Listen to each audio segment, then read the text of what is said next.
ప్రముఖ కవి సాహితీవేత్త అందశ్రీ మృతి తెలుగు రాష్ట్రాల ప్రజలను, సాహితీవేత్తలను, ప్రత్యేకంగా సాహితీ ప్రియులను విషాదంలో ముంచెత్తింది.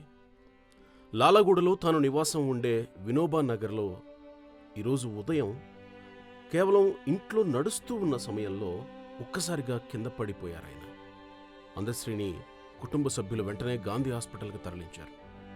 హుటాహుటిన తరలించి ట్రీట్మెంట్ స్టార్ట్ చేసిన 7:25 ప్రాంతంలో చనిపోయినట్లుగా వైద్యులు ధృవీకరించారు. అందశ్రీ మృతి చెందడం పట్ల పలువురు ప్రముఖులు సంతాపం వ్యక్తం చేశారు. ఇటు తెలంగాణ ముఖ్యమంత్రి రేవంత్ రెడ్డితో అందశ్రీకి ప్రత్యేకమైన అనుబంధం. తెలంగాణ గీతాన్ని రాస్తున్నప్పుడు ప్రత్యేకంగా రేవంత్ రెడ్డి అందశ్రీ రాసినటువంటి గీతాన్ని తెలంగాణ ప్రజలకు అందించే క్రమంలో వారి మధ్య ఏర్పడిన ప్రత్యేకమైన బంధం, వారి మధ్య కొనసాగిన బంధం గురించి అందరికీ తెలుసు.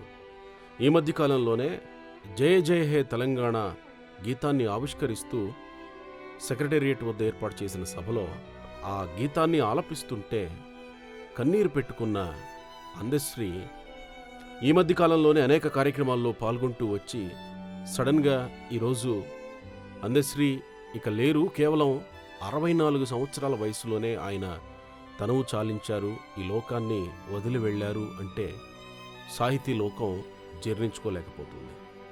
అందశ్రీ అసలు పేరు అందే ఎల్లయ్య. 1961 జూలై 18వ తేదీన తెలంగాణ రాష్ట్రంలోని వరంగల్ జిల్లా మద్దూరు మండలం రేబర్తి గ్రామంలో ఈయన జన్మించారు.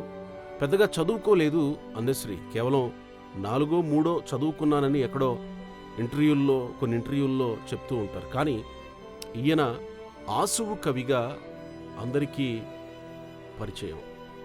ఆసువుగా ఏ అంశం మీదనైనా తన భావనని ప్రజల్లోకి చాలా ఆసువుగా తీసుకువెళ్ళగలిగిన ఆసువు కవిగా ప్రసిద్ధి అందశ్రీ.